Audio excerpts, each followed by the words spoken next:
both are crazy. Right. Jazz musicians are crazy. Developers are crazy.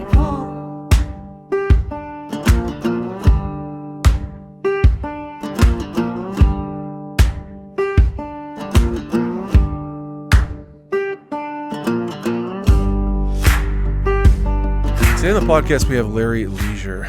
Larry's a true Renaissance man. The guy has done it all. He's learned how to fly airplanes when he was 13 years old. He's been a jazz musician. He's worked at the collegiate level in academics. He is also one of the most prolific real estate developers in the history of our state. And I would say one of the founding fathers of Boise and downtown specifically, developing the hockey arena, developing Hotel 43 in Chandler's, developing the Grove Hotel, and many, many, many other projects, including the Boise Town Square Mall. Larry's a guy that grew up in Southern California, moved up here in the 60s, 70s, and just got right to work. And so I'm honored to have him on the podcast today. He's got a lot of great stories for us and a lot of lessons learned about business, about life, and a lot of history about the city of Boise. I give you Larry Leasure. Well, Larry, welcome. Thanks for coming. Well, thank you. Yeah. Thank you. I look forward to it. So Larry Leasure, real estate developer extraordinaire, been around, done a lot of things.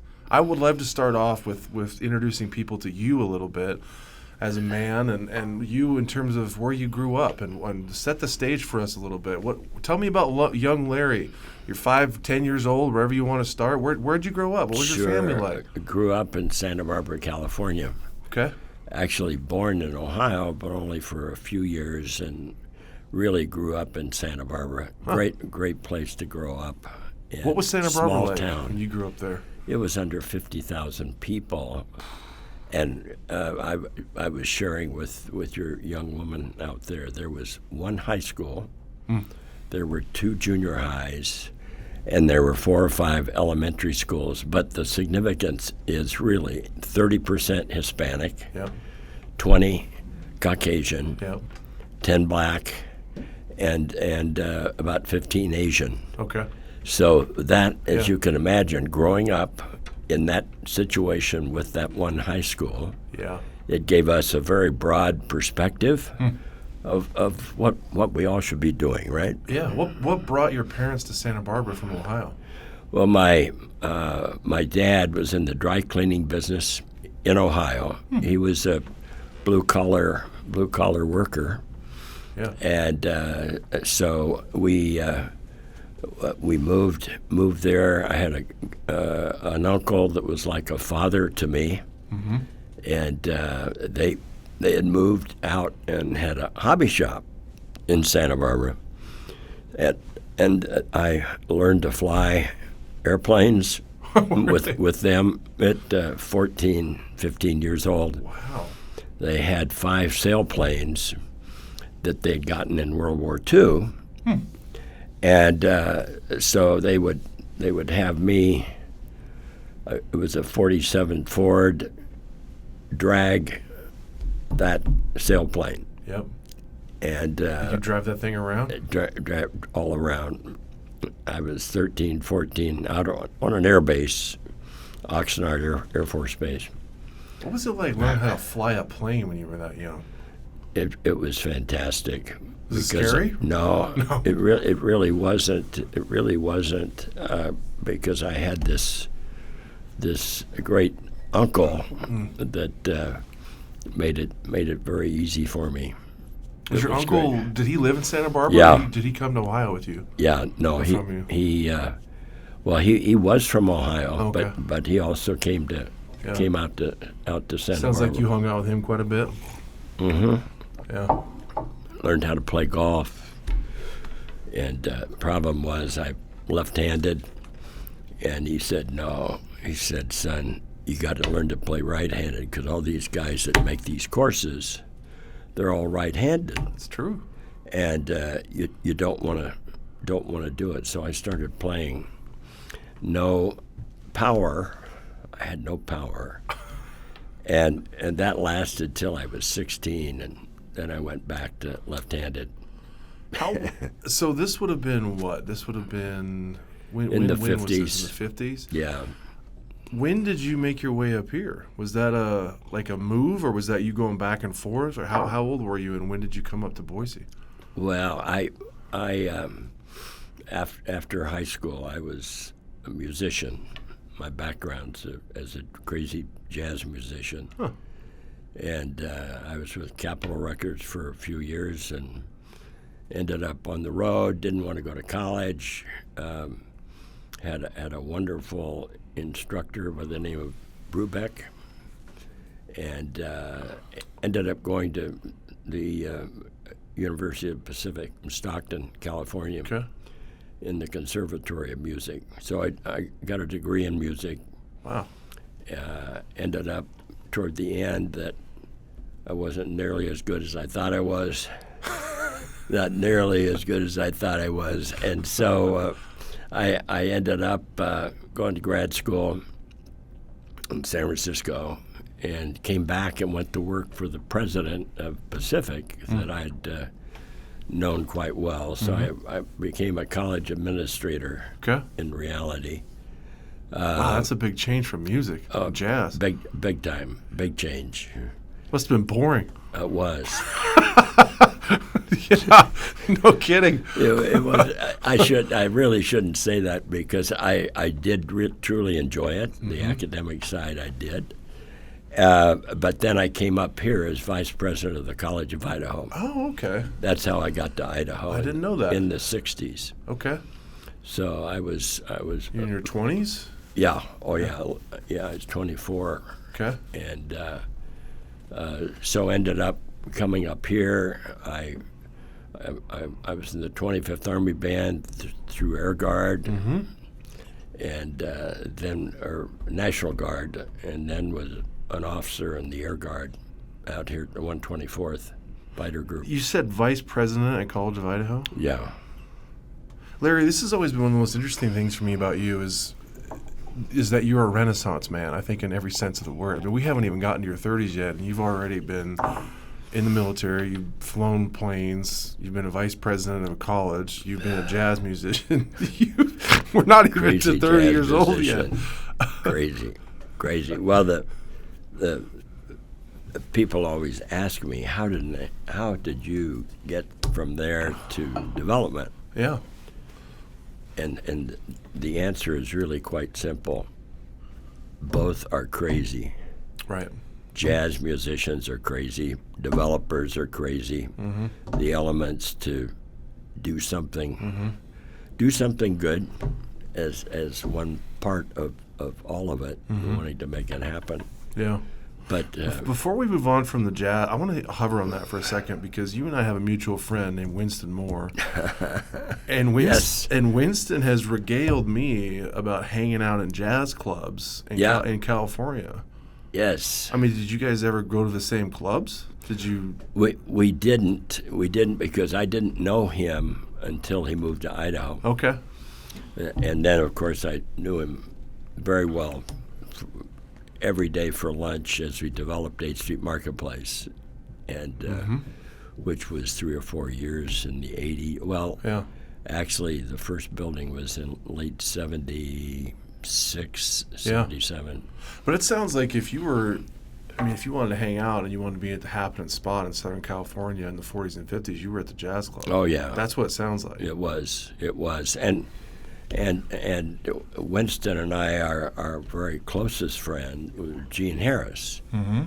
And Winston and I were the 3 or 4 of the founders of the Gene Harris Jazz Festival. Oh, wow.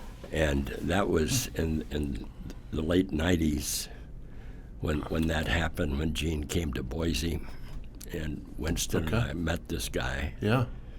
I don't know if you've ever met him, or I've he never was met gone him. by probably the time. Yeah. He was amazing. Never met him. Yeah. So whenever somebody's in music, I always have to ask, because I know how people are, like, what are some of the famous jazz musicians that you rubbed shoulders with when you were doing that?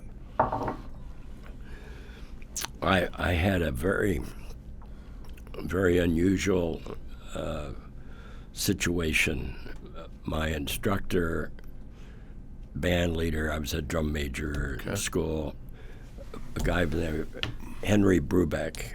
His brother was the great Dave Brubeck, who later became a very close friend of mine. He got me into college. he and his wife were amazing people, and their family and everything about it. So when I was at the college, he went to the College of Pacific. Okay.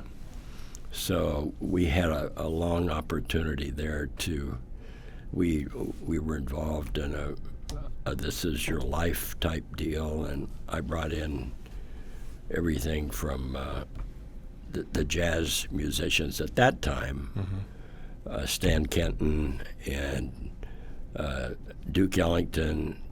I got 4 or 5 of the Carmen McRae, who was big, but with Duke Ellington and these guys, and Louis Armstrong, the night of our banquet, he called in. It was 4 a.m. for him to say, Dave Brubeck, you're the greatest. You're the greatest jazz guy ever.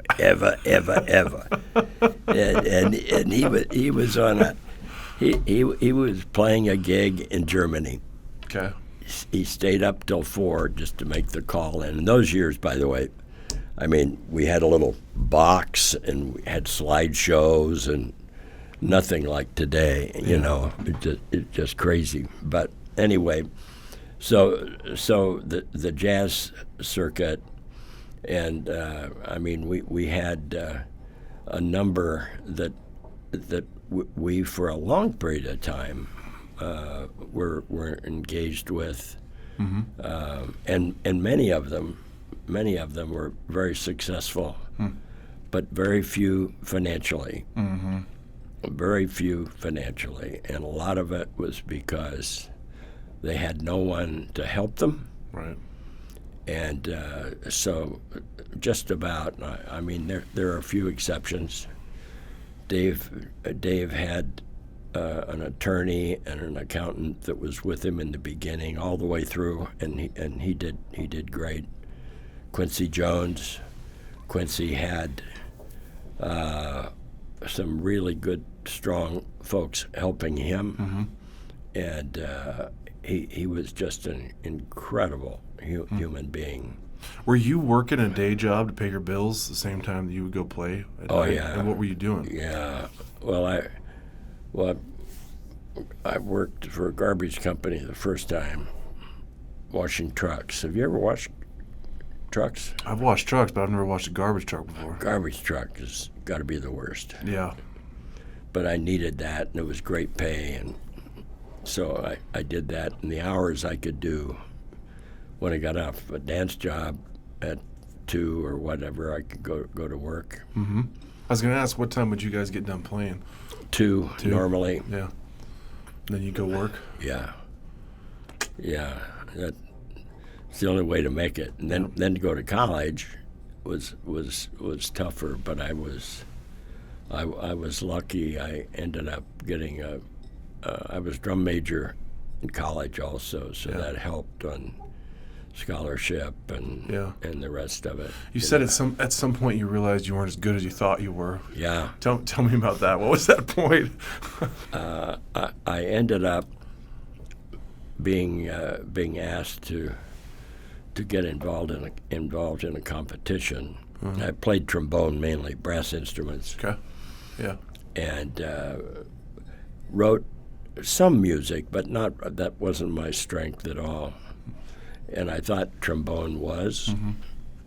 And by the time I was probably close to a junior in college, and there were so many unbelievable jazz musicians, most of them black, that were just phenomenal musicians. Yeah. And I realized then I better find another profession, do something else that made sense, that I could really do something. I put out a couple records, and we ended up. They used to have 45s.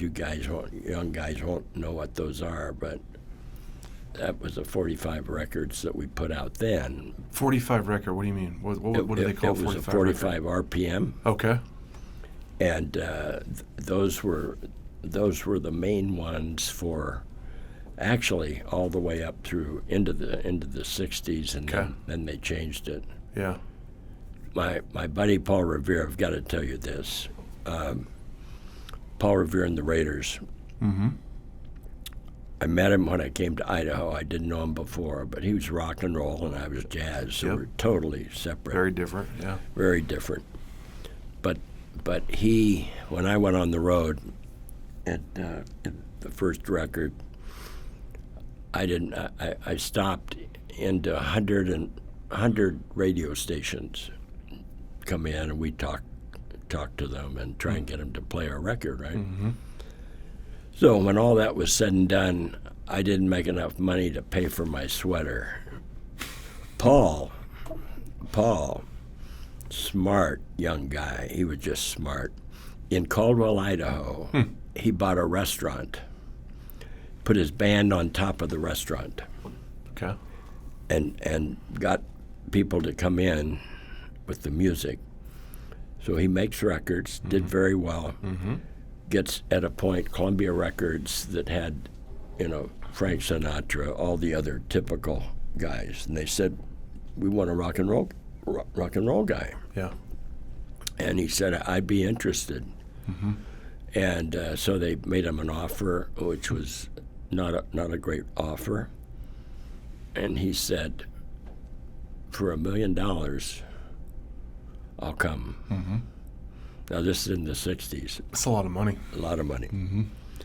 But $1 million, and it goes against the royalties, And he had another 26 gold records, so, it did ultimately pay for Columbia. But 26. 26. Woo! Wow. And I didn't realize he had that many. Yeah, amazing. And he, for all of his business, he worked until 6 months before he passed away. Wow. He loved it. Great guy. So the business guy. restaurant, did it make money? I mean, did the restaurant pay for him to have his band, or did the band pay for the restaurant? Or, I mean, it sounds like a good idea one way or the other. It was a great idea. He made money in the end. Yeah. And then what happened, what drew it was the kids. Yep. That's right. Through the drive-in. So that's what really brought the kids. So it helped the restaurant. Did you ever go? So you hit this point where, and a lot of us do with our passions. I mean, I did with the football and sports, and you hit a point where you can't do it anymore, and you got to go get a real job. Right. Did you ever play again after that? I mean, casually or for fun, or did you keep playing, or did you just give it up? Oh no, I did. Okay. I did. I was in the 25th Army Band, as I mentioned. That's when right. I was on active duty, and there was a group here called the Men in Blue, and I played in that group. Mm-hmm. But that was basically it. I mean, I didn't, and I haven't played. I was when I stopped playing,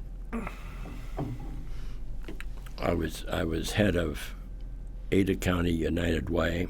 I was the president of United Way here. Okay. We had our big banquet, and my wife, they thought it would be fun to have bring my trombone out, and I play for these 500 people at the banquet, right? Mm-hmm. I hadn't played in 2 or 3 years, Mm-hmm. right? So there was a guy, I can't even remember his name, a Boise Cascade. He was a funny guy, and he was my master of ceremonies. Mm-hmm. So I come out and say, no, I'm not going to do it. There was a guy named Louis Ventrilla that was sitting down there on the piano. Mm-hmm. They had brought in, and from L.A., Mm-hmm. so I had to play Over the Rainbow. It was horrible. Oh, no. That was the last time. No. That was the last time I played. I gave it to a Vietnam veteran. Paul Revere and I have Right of the Wall Foundation for homeless disabled veterans. So I gave it to one that really wanted to play. Yeah. But that was it. I've never played. That's what they call a perishable skill, right? That's it. It's like working with spreadsheets. If you don't do it for a couple of years, you're in trouble. Oh, absolutely. Absolutely. When did this real estate thing kick off? So you've mentioned many jobs, but when did you start getting into real estate? Well, in college, when I was a senior, one of my fraternity brothers, he and I looked at maybe trying to buy some apartments. Okay. Yeah. And so these guys said, "Look, Larry, let's just go buy these dumpy houses and these dumpy apartments," and they said, "You go get them and we'll manage them." And he was a good friend of mine. I actually moved him to Idaho to work with me at the college. Okay. And anyway, it was called Tiger Associates, Okay. Pacific Tigers, right? Mm-hmm. Yep. You'll be seeing that name coming forth here in the next 30 days. But Tiger Associates, we had a number of apartments that we had, Okay. and came to Boise and purchased some properties. Yep. And Multifamily stuff, or multifamily. Old, most of it was reconverted homes, Okay. big two-story. Yeah.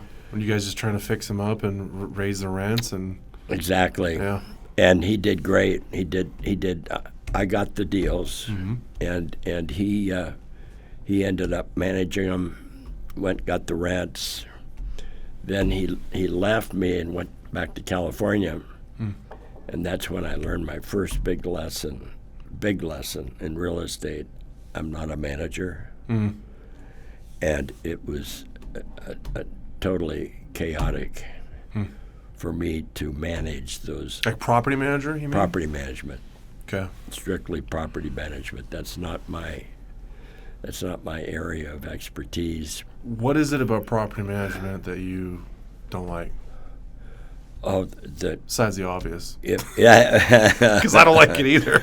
well, if you don't, literally, if you don't stay by your deal, or you let somebody off the hook, which I did all the time, on rent or whatever, you can't do it. Yeah. I mean, Yeah. it just whether you have partners or you don't, it still doesn't matter. Yeah. I mean, it's difficult, and that wasn't really my area. My area of interest was bringing together projects and trying to make that happen. The last year at the college, I ended up, a good friend of mine, Tom Wright, was a banker, and he'd been after me for 3 or 4 years to get into real estate. So we started our company, no money. When you work for colleges, you don't make any money. Nope. And so we started just the two of us in strictly investment brokerage for the first couple of years. Then we brought in a number of people, and that's when I brought Jim White in, Okay. Yeah. who had been with Boise Cascade, and I wanted him in industrial, so I brought him in the industrial side of our business. Yep. And then our company, 53 years old, and then I lost Jim this last year. I heard that. I'm sorry about that. Yeah, and so we've had absolutely a great opportunity. So you started a commercial brokerage, is what it sounds like, in the 70s? Initially, yes, 72. 70s, okay. Grew it to what? How big were you guys? 75. Wow, that's big. and that was management and brokerage. And then I brought Colliers in the late, in the 80s. Okay. And so we brought them in. I wanted a national exposure. Yep. Makes sense. So with White Leasure, we ended up taking all those guys. So most of the guys in Colliers now, or a lot of them are still my old guys, believe it or not. Okay. What was Colliers International? Were they international at that time They already? were. Okay. Well, because it's easy when you say you're in Canada, right? And they were. They were in Canada. They All right. were. So technically they're international. They were, yeah. you know. And so That's funny. So we did. I brought the Vancouver group down, and Did you feel like that was a good move for you? Yeah, Yeah. it was. We had. It's funny because I never had any idea how many signs we had until then, because we had to change all the signs. Yeah, no kidding. 600 signs. 4 by 8s, man. I mean, man. You probably wished you owned a sign company right about that moment. I should have. Yeah. I should have. But that's why we never advertised. I mean, you didn't need to. Yep. Honestly, I've told a lot of those in brokerage. And so I was in the brokerage for short term, and then I started the development company in '75. So did you sell your company to Colliers or just affiliate with them as a franchise? Well, they wouldn't affiliate because you had to work in the company. Okay. So we had to, in essence, sell. Okay. And had a 5-year contract. I gave them 8 years of all of our properties to manage. Yeah. That was the major portion. Yeah. So that worked out very well. And that freed you up to focus on development. Strictly development. Yeah. And so when we took me 15 years to get the mall done that you're sitting in right now. Let's talk about that. Tell me about because there was a lot of work and a lot of controversy and a lot of politics and a lot of drama that went into getting it here. I'd love to hear about that, Larry. Well, it would take me an hour, and I won't take that time. But my point is, no, it was one of the first projects I did, and then that's when I went and met Winston. Okay. Moore. I went down to see if I could perhaps try to develop 8th Street Marketplace, and so that's how we got started at 8th Street with him. He owned half the buildings down there. So was that your idea or his?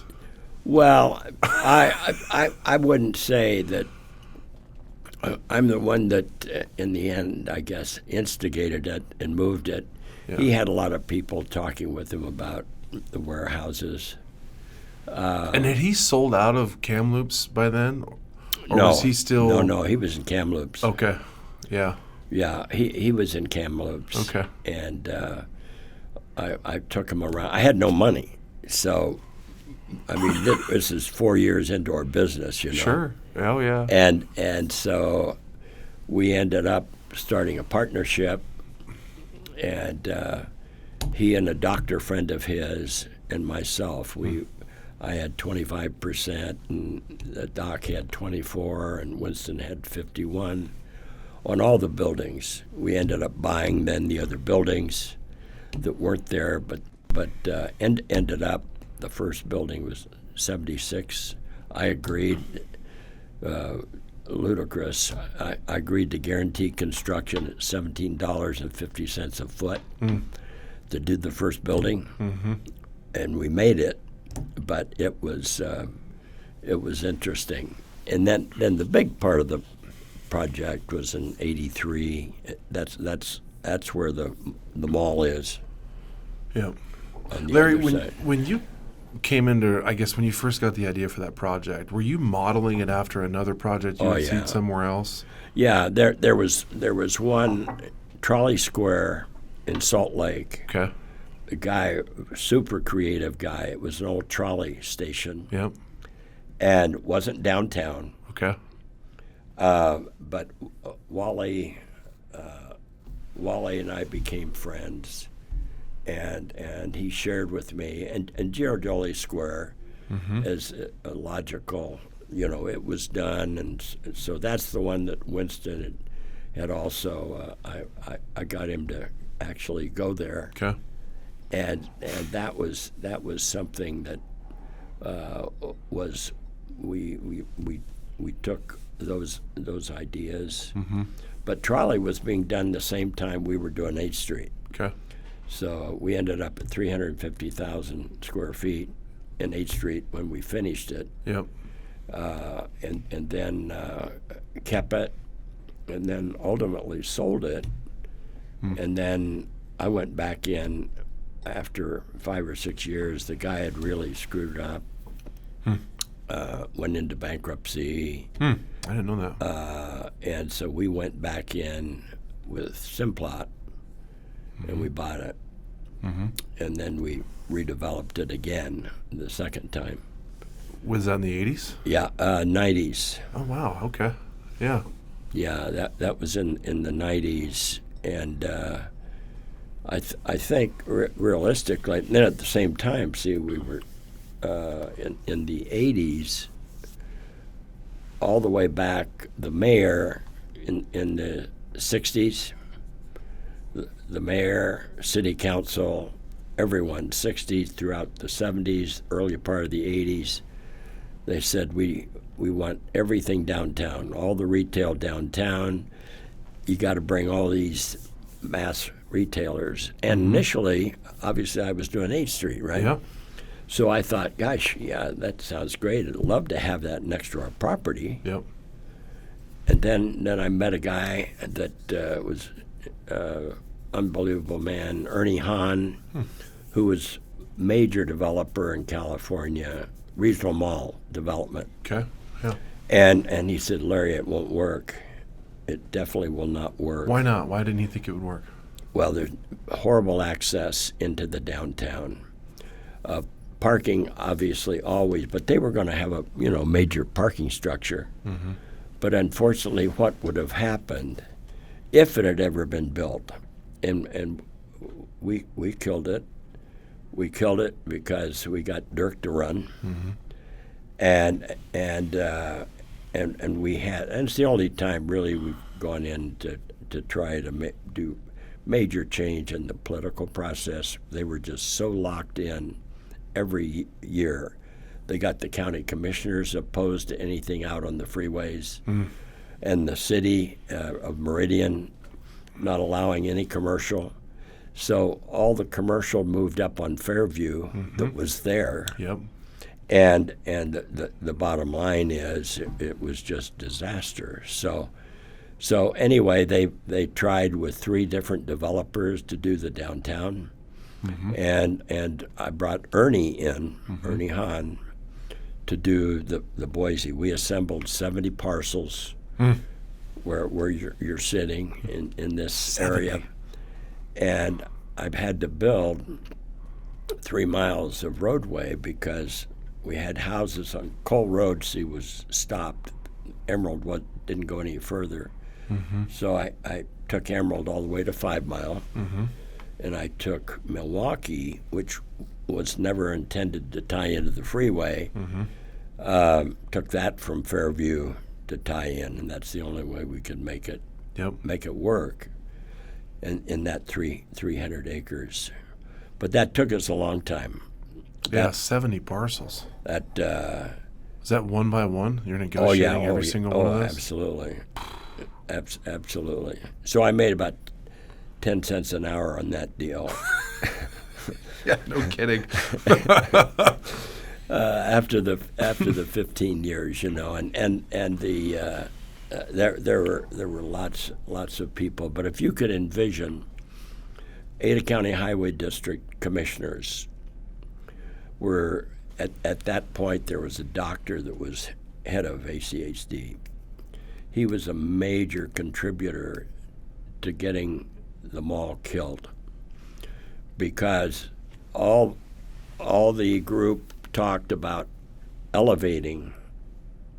So as you come off the freeway to 13th, they said the only way the mall will work is that you elevate all those streets up. Imagine today if they were all up 15 and 20 feet in the sky all the way to Broadway, all the way on front. We would have had no buildings. No. It would have been ridiculous. That was the plan. So fortunately, that gave us enough. I mean, the chamber was not even supporting us initially.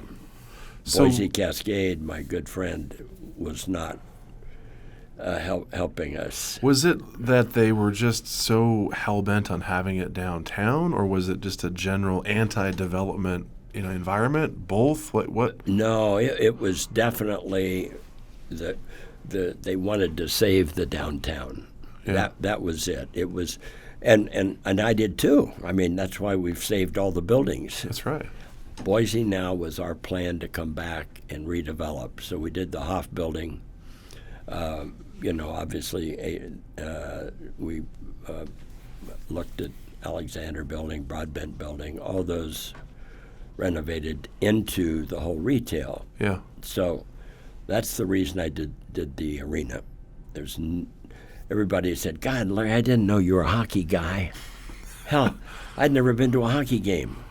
Yeah. So, but obviously you love downtown because that's where you've spent most of your time and money and energy. It is. Hotel 43, the Grove. Yep. It is. And the reason we did the arena is because I was told it would bring 300,000 or 400,000 people at night a year. So we had 3 restaurants left in downtown when we built the hotel and the arena. 3. There are now 174. Wow. That's not all because of the arena, but it's a lot of it. Conventions are great, but that's only a few Dirk, times. I had Dirk on the podcast a while back, and he was talking about this same time period in Boise. Did he? So the story, the way he tells it, was that nobody thought he should run for mayor of Boise. Everybody told him it was a dead-end job. That's correct. Obviously, some people, including you, did want him We to did. run. Talk to me about that. Tell me that story. Well, he was with FMC, which I'm sure he shared, governmental relations. Yeah. And it was tough. It was tough getting him to do it. I had a very strong group that realized this downtown needed to change. The whole thing had to be changed to something different than the regional mall. And Dirk, as you know, he was president of the student body in college, but absolutely, if you'd met him the first time, you would walk away saying, "This guy's genuine. He's honest. He looks at you. He cares. If anything that he would do." And believe me, a lot of the old guard and the Republican Party said, "Man, why would you do this?" He definitely was interested in politics. In general, I'm talking about when he was young. Sure.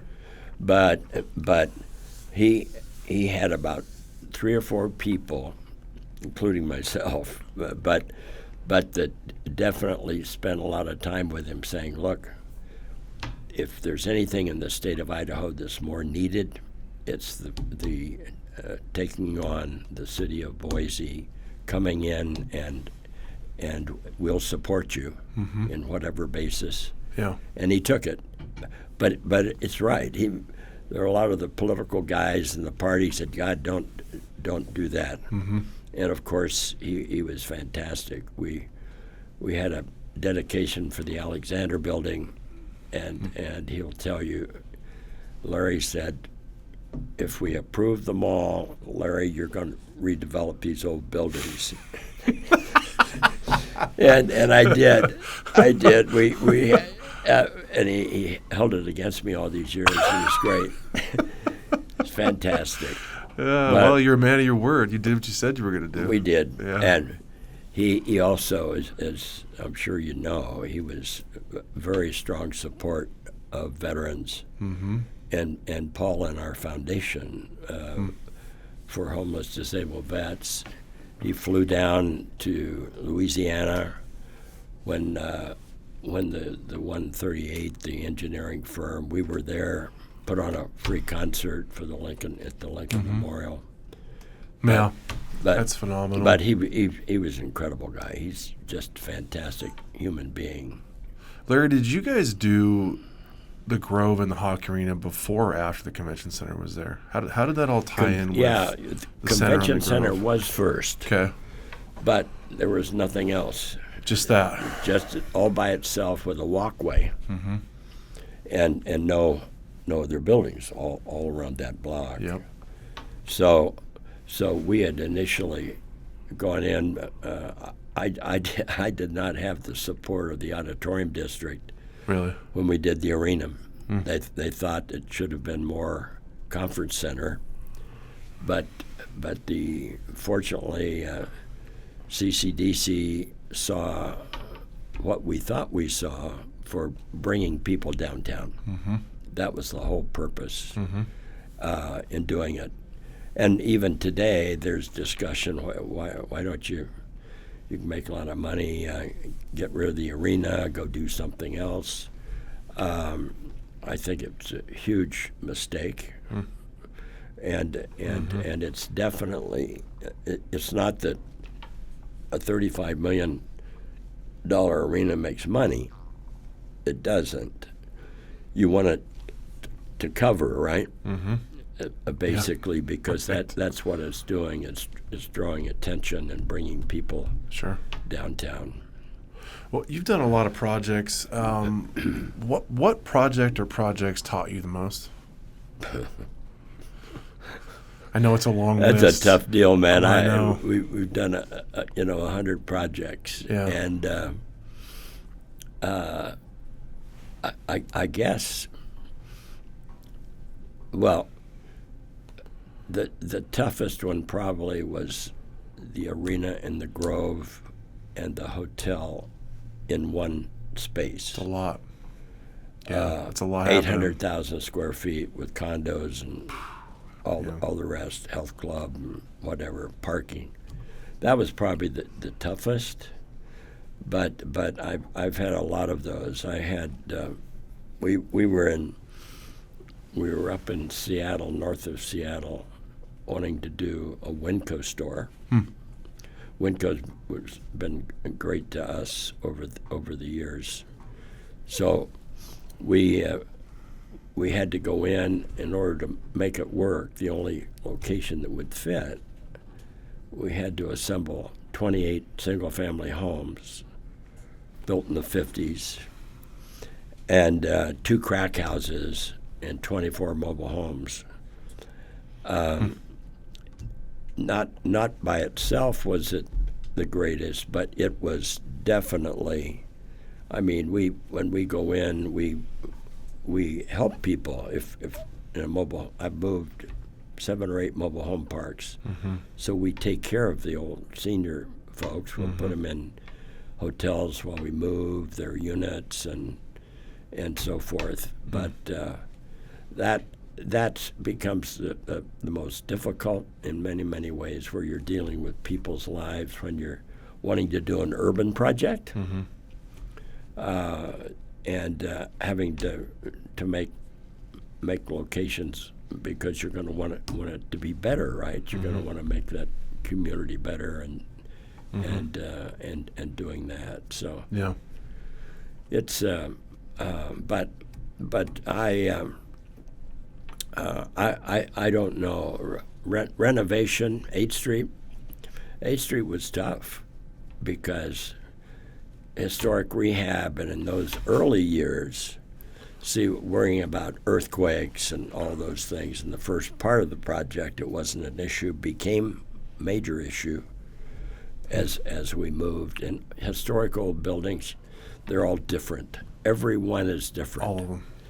Every single one, no matter what you will say or what anyone comes in, they're different. I was in Neil Russell's office the other day. We were talking about 8th Street, and they said they still have nightmares about that. Hey, Neil was fantastic. Yeah, He was great, and he hung in there with both Winston and me. Yeah. Yeah. What would you take? I want to be respectful of your time. We're about at time. What would you tell a young aspiring Larry or young aspiring real estate developer? And young's a relative term, but somebody who's wants to get into that business. What would you tell them? What advice would you give yourself 30 or 40 years ago?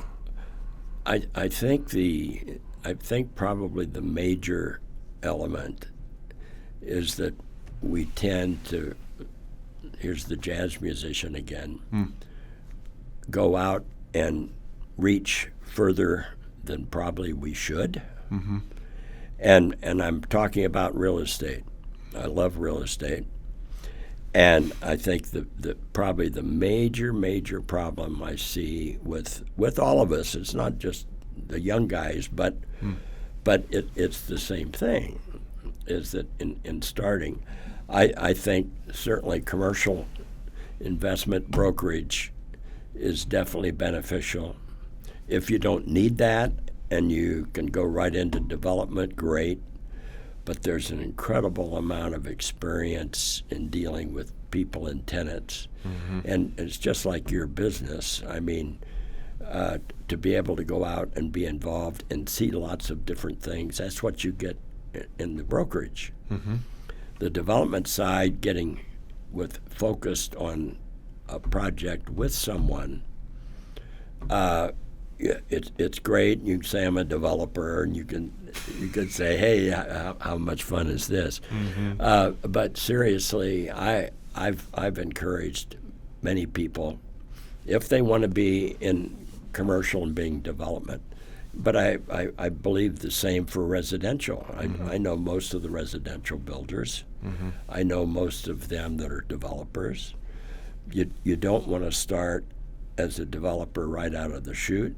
And so I think that you really need to progress, along the way, and now become, you're now developing. Yeah. Do you think there's a better path than another in terms of, do you start as a broker, do you start as a builder, do you start in the lending business? I know a lot of developers start in the accounting business. I know.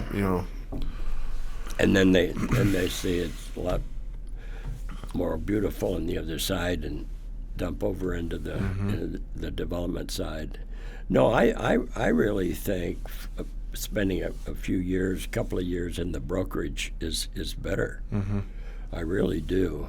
Yeah. There's no question. The building side, getting that opportunity, I think is definitely great. Mm-hmm.